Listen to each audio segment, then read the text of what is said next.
Video like जरूर कर लीजिए और ऐसे वीडियो लगातार फ्री में पाने के लिए चैनल को तुरंत सब्सक्राइब कर लीजिए और बेल आइकन को जरूर टैप कर लीजिए ताकि आगे भी सारे वीडियो आपको मिलते रहे। यूट्यूब में फॉलो करते हैं तो प्लीज ये वाला फ्री टेलीग्राम चैनल जरूर ज्वाइन कर लीजिएगा। सारे नोटिफिकेशन सारे अपडेट यहीं पे आते हैं, ध्यान रखिए।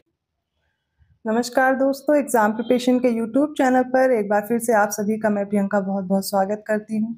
आरओ री एग्ज़ाम के लिए हम लोग टेस्ट सीरीज सॉल्व कर रहे हैं जो कि डेली रात को 9 बजे आ रही है। उसी को फोकस करते हुए हम लोग आगे की क्लास कंटिन्यू कर रहे हैं। अगर आप न्यू हैं चैनल पर, ये क्लास डेली आप रात को 9 बजे देख सकते हैं, जिसमें आरओ का री एग्ज़ाम हो या यूपी पीसीएस हो, आप दोनों को टारगेट करते हुए यहाँ पर क्लास कर सकते हैं। ये आपको जो टेस्ट सीरीज दी जा रही है, अलग अलग मॉक टेस्ट हैं और उनसे जो इंपॉर्टेंट क्वेश्चन हैं वो मैं लेकर के करवा रही हूँ। तो मतलब आप इसमें सीरियल देख रहे होंगे कि बिल्कुल एग्जैक्ट सीरियल नहीं चल रहा होगा। 100 to 150 क्वेश्चंस में लेकर के चलती हूँ और उसमें भी जो आपके क्वेश्चन नहीं आ सकते हैं वो मैं इनको स्किप कर देती हूँ, लेकिन जो मोस्ट इंपॉर्टेंट क्वेश्चंस है वो मैंने रखे हुए हैं। तो डेली इस सीरीज को फॉलो कीजिए। इसमें ज़्यादातर प्रश्न वो मिलेंगे जो लेटेस्ट ट्रेंड रहा है एग्जाम पैटर्न का, जैसे कि क्रोनोलॉजी वाले क्वेश्चन, स्टेटमेंट वाले क्वेश्चन और स्टेटमेंट देकर के पूछना कि इनमें से कौन कौन से कथन सही हैं। ठीक है, इस तरीके के ऑप्शन दे दिए जाते हैं। हिस्ट्री हो, ज्योग्राफी हो, पॉलिटी हो, यूपी जीके हो, सारे सब्जेक्ट आप यहाँ पर कवर करेंगे। तो ध्यान से इस क्लास को देखिए।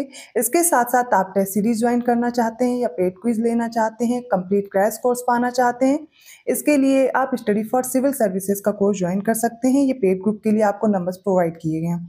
व्हाट्सएप मैसेज के थ्रू या कॉल करके आप जानकारी ले सकते हैं।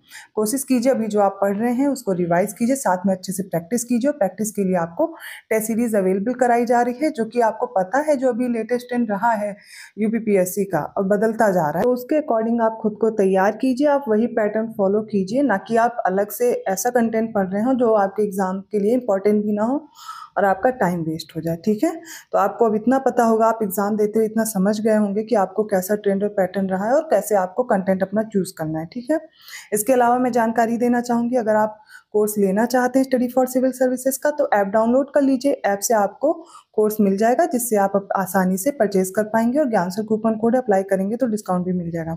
जरूरी नहीं है आप कोर्स ही परचेज कर रहे हैं तभी आप तैयारी कर सकते हैं। अगर आप सेल्फ स्टडी कर रहे हैं तो टेस्ट सीरीज ले लीजिए या फिर जो यूट्यूब पे स्टडी फॉर सिविल सर्विसेज का चैनल है उसे फॉलो करते रहिए, वहाँ पर आपको टेस्ट सीरीज प्रोवाइड की जा रही है। ठीक है, तो दोनों आपके पास ऑप्शन अवेलेबल हैं, आप जैसे भी मेहनत कर सकते हैं उस तरह तैयार कीजिए। इस चैनल पर आपको जीएस के जो इंपॉर्टेंट कंटेंट है जैसे कि टॉपिक वाइज है वो दोपहर 1 बजे आता है और रात को 9 बजे प्रैक्टिस कराई जा रही है। ठीक है, तो ये प्रैक्टिस की क्लास में कंटिन्यू कर रही हूँ। आप डेली ऐसे ही क्वेश्चन देख सकते हैं जो मोस्ट इंपॉर्टेंट है और रेगुलर अगर आप इसको फॉलो कर रहे हैं ना, रिवाइज कर लेंगे डेफिनेटली, जैसे कि अभी पीसीएस के पेपर में भी क्वेश्चन थे और ऐसे आगे भी मिलेंगे आपको। ठीक, चलिए स्टार्ट करते हैं क्लास। 31st क्वेश्चन है, देखिए इसमें सही विकल्प का चयन करना है। कुछ स्टेटमेंट दिए गए हैं, वर्ड ज्योग्राफी से रिलेटेड है। तो सबसे पहला क्वेश्चन है, वेस्ट बैंक मध्य पूर्व में स्थित एक स्थलरुद्ध देश है। तो वेस्ट बैंक को बताया जा रहा है एक लैंडलॉक्ड रीजन है जो कि मिडिल ईस्ट में लोकेटेड है।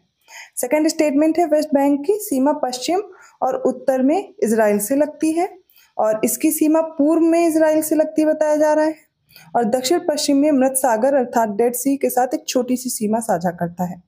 इनमें से कौन कौन से स्टेटमेंट करेक्ट है ये बताना है। ठीक है, देखिए इसका आंसर क्या हो जाएगा। तो ये जो वेस्ट बैंक है ये एक लैंडलॉक्ड एरिया है, रीजन है जो कि मिडिल ईस्ट में लोकेटेड है, बिल्कुल करेक्ट है। और ये जो वेस्ट बैंक है ये इजराइल से और दक्षिण में ये पहले तो याद रखिए उत्तर में इजराइल से और जब साउथ में आएंगे तो मिस्र से लगती है। ठीक है, तो सेकंड स्टेटमेंट भी करेक्ट है। थर्ड स्टेटमेंट देख लेते हैं, वेस्ट बैंक की सीमा पूर्व में इजराइल से लगती है। तो देखिए पूर्व में स्थित ये एक स्थलरुद्ध क्षेत्र है, लैंडलॉक्ड क्षेत्र है। यहाँ पर इसकी सीमा इजराइल से नहीं लगती है, उत्तर में इजराइल से लगती है, पूर्व में जॉर्डन से लगती है। तो यहाँ पर ये गलत हो जाएगा, यहाँ पर जॉर्डन होता तो करेक्ट हो जाता। थर्ड स्टेटमेंट इनकरेक्ट है। फोर्थ देखिए, वेस्ट बैंक में दक्षिण पश्चिम में डेड सी है, इसके साथ एक छोटी सी सीमा साझा करता है, बिल्कुल करेक्ट है। यहाँ पर जो ऑप्शंस करेक्ट होंगे statement 1 to 4 option B correct है। थोड़ा कोशिश कीजिए, मैप में देखिए जो भी ये रीजन्स हो गए, जितने भी सी हैं उनसे कौन कौन सी कंट्रीज बाउंड्री शेयर करती हैं, जितने भी लैंडलॉक्ड कंट्रीज हैं वो किन से बाउंड्री शेयर कर रहे हैं, ये सारी चीज़ें आपको पता होनी चाहिए जिससे आपके ये वाले क्वेश्चंस कैसा भी स्टेटमेंट हो गलत नहीं होगा। 32nd क्वेश्चन का पहला स्टेटमेंट है पगौती फुलहर ताल उत्तर प्रदेश राज्य के पीलीभीत जिले में स्थित है। सेकंड है मध्य प्रदेश राज्य में भोपाल नामक शहर दिल्ली के निकटतम देशांतर पर स्थित है। और थर्ड है थमीरा बरानी नदी तमिलनाडु राज्य की एकमात्र बारहमासी नदी है। इनमें से कौन से स्टेटमेंट करेक्ट है? तो देखिए पहला, पगौती झील, पगौती फुलहर ताल, इसी को ही फुलर झील के नाम से हम लोग जानते हैं। ठीक है, यहाँ से उत्तर प्रदेश, ये जो गोमती नदी है वो प्रवाहित होती है, यहीं से इसका उद्गम होता है। ये उत्तर प्रदेश के पीलीभीत जिले में स्थित है, बिल्कुल करेक्ट दिया गया है। अगला है मध्य प्रदेश राज्य में स्थित भोपाल नामक शहर दिल्ली के निकटतम देशांतर पर स्थित। देखिए ये गलत हो जाएगा।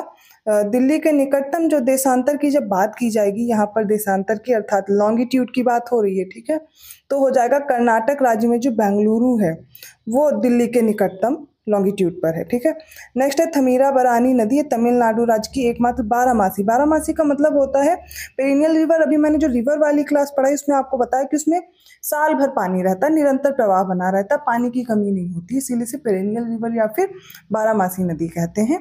यहाँ पर फर्स्ट और थर्ड स्टेटमेंट करेक्ट है और ऑप्शन बी राइट हो जाएगा। 33rd क्वेश्चन देखिए, इनमें से सही विकल्प बताना है। पहला स्टेटमेंट है संघाई सहयोग संगठन की स्थापना 15 जून 2001 को हुई थी, इसका मुख्यालय बीजिंग चीन में है। थर्ड स्टेटमेंट है संघाई सहयोग संगठन को 2005 में संयुक्त राष्ट्र महासभा के पर्यवेक्षक का दर्जा मिला था। 2016 में कजाकिस्तान में आयोजित हुआ था अस्ताना शिखर सम्मेलन, इसमें भारत को संघाई सहयोग संगठन के पूर्ण सदस्य के रूप में दर्जा दिया गया था। और फिफ्थ स्टेटमेंट है 2021 में भारत की मेजबानी में आयोजित 23वें शिखर सम्मेलन में 9वें सदस्य के रूप में ईरान को संघाई सहयोग संगठन के पूर्ण सदस्य का दर्जा दिया गया। इनमें से कौन से स्टेटमेंट करेक्ट है? देखिए यहाँ पर पहला, दूसरा और तीसरा, ठीक है, तीनों स्टेटमेंट करेक्ट हैं। इनकरेक्ट क्या है वो देखते हैं, चौथा और पांचवा स्टेटमेंट। ठीक है, तो देखिए इसमें क्या गलत है। तो इसको जो पर्यवेक्षक का दर्जा मिला, याद रखिएगा 2005 में। ये जो कजाकिस्तान में आयोजित हुआ था ये शिखर सम्मेलन संघाई सहयोग संगठन में, जिसमें पूर्ण सदस्य का दर्जा मिला था भारत को, वो 2017 वाला था ना कि 2016 वाला। डेट में कंफ्यूज मत होइएगा, ठीक है। और ये जो 23वां शिखर सम्मेलन है ये हुआ था 2023 में, अब ये भी देख लीजिए। तो इसलिए दोनों इनकरेक्ट हैं और राइट आंसर होगा ऑप्शन ए। 34th क्वेश्चन है निम्नलिखित में से सही विकल्प चुने। पहला कथन है कैमूर पर्वत श्रृंखला को विंध्य पर्वत श्रृंखला के पूर्वी भाग के रूप में जाना जाता है। सेकंड है कैमूर पर्वत श्रृंखला यमुना नदी और सोन नदी के बीच जल विभाजक का कार्य करती है। और थर्ड है कैमूर पर्वत श्रृंखला मध्य प्रदेश, उत्तर प्रदेश और बिहार राज्यों के क्षेत्रों में फैली हुई है। इनमें से कौन से स्टेटमेंट करेक्ट हैं? राइट आंसर हो जाएगा ऑप्शन सी, तीनों करेक्ट है।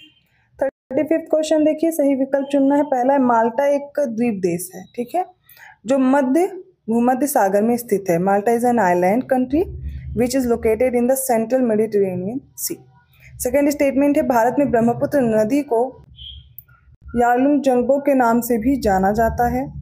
थर्ड स्टेटमेंट है यमुना नदी बंदरपुर के पश्चिमी ढलानों में यमुनोत्री ग्लेशियर से निकलती है और पंजाब और हरियाणा के बीच सीमा बनाती है। अब आपको बताना है इसका कौन सा स्टेटमेंट करेक्ट है। तो देखिए इसका राइट आंसर हो जाएगा ऑप्शन ए, मतलब पहला और दूसरा स्टेटमेंट करेक्ट है। तीसरे में क्या गलती है? तो यमुना नदी निकलती तो है बंदरपुर के पश्चिमी ढलान से, जो कि यमुनोत्री ग्लेशियर है, बिल्कुल करेक्ट बता रहा है। लेकिन यहाँ पर जो इसकी सीमा बताई जा रही वो गलत है। यहाँ पर पंजाब और हरियाणा नहीं होगा, दिल्ली और हरियाणा होगा, ठीक है, इसलिए ये गलत हो गया। 36 क्वेश्चन देखिए, निम्नलिखित में से कौन सा देश 1975 में स्थापित ग्रुप ऑफ 7 मतलब G7 का सदस्य नहीं है? फ्रांस, इटली, रूस, जापान, इसमें से बताना है। तो सबसे पहले जान लीजिए ग्रुप ऑफ 7 या G7, और मूल रूप से G8 है, इसकी स्थापना हुई थी 1975 में। ठीक है, ये विश्व की 7 विकसित अर्थव्यवस्थाओं का एक अनौपचारिक समूह है। इसमें सदस्य कौन कौन से हैं? कनाडा है, फ्रांस है, जर्मनी है, जापान है, यूनाइटेड किंगडम है, यूएसए है, और साथ में ही यूरोपियन यूनियन है या यूरोपीय संघ है। ठीक है, तो यहाँ पर 7 मेंबर्स मिलेंगे। अब इसमें पूछा गया आपसे कौन सदस्य नहीं है, मैंने नाम तो सारे बता दिए। किसका नाम नहीं लिया? मैंने इसमें रूस का नाम नहीं लिया, और यही राइट आंसर हो जाएगा ऑप्शन सी। 37 क्वेश्चन देखिए, निम्नलिखित में से सही विकल्प का चयन करें। पहला, जम्मू और कश्मीर अघिल दर्रा यहाँ पर स्थित है। सेकंड है हिमाचल प्रदेश में शीपकिला दर्रा है, उत्तराखंड में मुलिंगला है और सिक्किम में भूमला है। बताइए कौन सा करेक्ट है। तो देखिए जम्मू कश्मीर में आपको याद रखना है अघिल पास, कहाँ हो जाएगा, जम्मू और कश्मीर में, बिल्कुल करेक्ट है। अगला है हिमाचल प्रदेश में शिपकिला पास, जहाँ से मैंने क्लास में रिवर जब पढ़ा रही हूँ मैंने बताया कि शिपकिला पास से सतलज भारत में एंटर करती है, तो ये हिमाचल प्रदेश में है। उत्तराखंड में माना, नीति, लिपू लेक, मुलिंगला पास, ये सारे के सारे कहाँ हैं, उत्तराखंड में।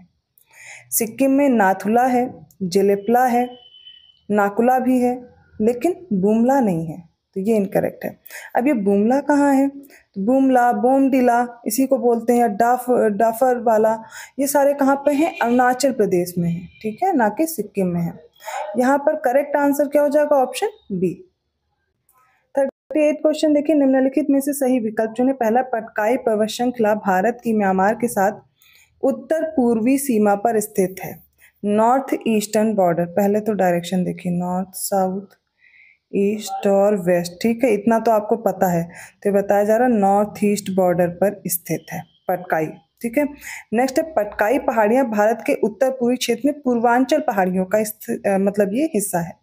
थर्ड है, पटकाई हिल्स को पहले लुशाई हिल्स के नाम से भी जानते थे। बताइए कौन से करेक्ट है। तो देखिए पटकाई जो है, पटकाई माउंटेन रेंज, ये म्यांमार के साथ उत्तर पूर्वी नॉर्थ ईस्टर्न जो बॉर्डर है उसके साथ स्थित है, बिल्कुल करेक्ट है। और ये जो पर्वत श्रृंखला है पूर्वोत्तर राज्यों में है, जैसे कि असम है, मणिपुर है, मेघालय है, मिजोरम है, नागालैंड, यहाँ पर फैली हुई है। तो ये पूर्वांचल पहाड़ियों का हिस्सा है, ठीक है, करेक्ट हो जाएगा। थर्ड देखते हैं, तो पटकाई हिल्स को तो नहीं बोलते, ये जो मिजोरम राज्य में मिजो हिल्स हैं वो क्या हो जाएंगी, लुशाई हिल्स, जो दक्षिण पूर्व राज्य में स्थित है। मैंने जो माउंटेन रेंजेस पढ़ाया है उसमें आपको ये कराया था, तो याद रखिए यहाँ पर पटकाई हिल्स क्या हो गई, ये उत्तर पूर्वी क्षेत्र में है, पूर्वांचल पहाड़ियों का हिस्सा है, लेकिन इन्हें हम लुशाई हिल्स के नाम से नहीं जानते। लुशाई हिल्स किन्हें बोलते हैं, मिजो हिल्स को, मिजो हिल्स को, ठीक है। तो यहाँ पर करेक्ट आंसर क्या हो जाएगा, ऑप्शन ए, पहला और दूसरा स्टेटमेंट करेक्ट है। 39वां क्वेश्चन देखिए, भूमध्य रेखा इंडोनेशिया में स्थित एक प्रमुख द्वीप जावा से होकर नहीं गुजरती है। सेकंड है, फार्मोसा जलडमरू मध्य दक्षिण चीन सागर और पूर्वी चीन सागर को जोड़ता है। तो यहाँ पर बात की जा रही फार्मोसा स्टेट, जिसे हम ताइवान जलडमरू मध्य भी बोलते हैं, चीन और ताइवान के बीच स्थित है। ये दक्षिण चीन सागर को पूर्वी चीन सागर से जोड़ता है, बिल्कुल करेक्ट है। और ये जो भूमध्य रेखा इक्वेटर है, ये इंडोनेशिया का जो मेन द्वीप है, मेजर आइलैंड है एक जावा, उससे होकर नहीं गुजरती, ये भी बिल्कुल करेक्ट है। आंसर यहाँ पर करेक्ट होगा ऑप्शन सी।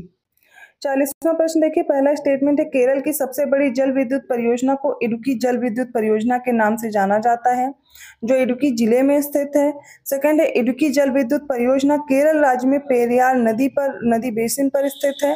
थर्ड है, इडुक्की बांध भारत का पहला आर्क डैम है, ठीक है। इनमें से कौन सा करेक्ट है, राइट आंसर चूज करेंगे ऑप्शन सी। तीनों ही स्टेटमेंट करेक्ट है, इनको आप याद कर लीजिए, अब इससे प्रश्न आपका गलत नहीं होगा। नेक्स्ट क्वेश्चन देखिए, निम्नलिखित में से कौन सा देश 25 मई 1981 को रियाद सऊदी अरब में स्थापित खाड़ी सहयोग परिषद का सदस्य नहीं है। बहरीन, कुवैत, ओमान या इनमें से कोई नहीं। तो देखिए खाड़ी सहयोग परिषद, ठीक है, इसकी स्थापना कब हुई, तो 25 में 1981 में हुई थी। रियाद सऊदी अरब में एक समझौता हुआ था, उसके जरिए से हुई। इसकी आधिकारिक भाषा अरबी है। अब इसमें इस परिषद में कौन कौन से देश शामिल हैं, तो बहरीन है, कुवैत है, ओमान है, कतर है, सऊदी अरब है और संयुक्त अरब अमीरात भी है। तो यहाँ पर कौन सा आंसर चूज करेंगे, ऑप्शन डी को हम चूज करेंगे। 42वां क्वेश्चन है, भारत सरकार ने म्यांमार में तमु कलेवा कलेमियो के बीच 160 किलोमीटर लगभग लंबी भारत म्यांमार मैत्री सड़क का निर्माण किया है, जो म्यांमार को निम्नलिखित में से किस उत्तर पूर्व राज्य में मोरेह से जोड़ती है। ठीक है, यहाँ पर देखिए मणिपुर, मिजोरम और मणिपुर 2 बार दे दिया गया है और अरुणाचल प्रदेश। तो इसका करेक्ट आंसर क्या हो जाएगा, इसका राइट आंसर देखिए, अब कोई लोग ए बताओगे या सी बताओगे, यहाँ पर आप याद कर लीजिए। यहाँ पर मान लीजिए कोई और स्टेट है तो यहाँ पर ऑप्शन सी, ऑप्शन में से कुछ भी करेक्ट कर लीजिए। मिजोरम करेक्ट आंसर है। ठीक है, मिजोरम, माफ कीजिएगा मैं मिजोरम बोल रही हूँ, मणिपुर। ठीक है, मणिपुर करेक्ट आंसर है। ठीक है। 43rd क्वेश्चन देखिए, निम्नलिखित में से सही विकल्प चुनना। पहला, सियाचिन ग्लेशियर पर विवाद भारत और पाकिस्तान के बीच है। सेकंड है, मुल्ला पेरियार बांध विवाद भारतीय राज्यों तमिलनाडु, कर्नाटक और केरल के बीच बांध के स्वामित्व, सुरक्षा और प्रबंधन को लेकर लंबे समय से चला आ रहा विवाद है। इनमें से कौन सा स्टेटमेंट करेक्ट है? इसका राइट आंसर हो जाएगा ऑप्शन ए, केवल पहला स्टेटमेंट करेक्ट है। और ये जो मुल्ला पेरियार बांध है, ये राजगीर गुरुत्वीय बांध है जो केरल राज्य में पेरियार नदी पर स्थित है। अब इस बांध का विवाद किन राज्यों के बीच है? तो तमिलनाडु और केरल के बीच है, इसमें कर्नाटक नहीं है। इनके बीच विवाद चला आ रहा है, इसलिए ये स्टेटमेंट इनकरेक्ट हो गया, ऑप्शन ए राइट है। 44th क्वेश्चन देखिए, अब इनमें से इनकरेक्ट ऑप्शन चूज करना है। देखिए यहाँ पे गलत लिखा हुआ है। पहला है, अंबोली जो विश्व में पारिस्थितिक हॉट स्पॉट में से एक है, मेघालय राज्य में स्थित है। सेकंड है, मणिपुर में लोकटक झील के पानी पर तैरता हुआ केबुल लामजो राष्ट्रीय उद्यान विश्व का एकमात्र तैरता हुआ वन्यजीव अभ्यारण्य है। करेक्ट आंसर बताना है, क्या होगा? तो राइट आंसर है ऑप्शन ए, मतलब पहला स्टेटमेंट इनकरेक्ट है। अंबोली जो विश्व में पारिस्थितिक हॉटस्पॉट में से एक है, ये महाराष्ट्र राज्य के अंतर्गत एक प्रायद्वीपीय भारत के पश्चिमी घाट में लगभग 690 मीटर की ऊंचाई पर स्थित है। तो ये कहाँ पे है? महाराष्ट्र में है, पहली चीज।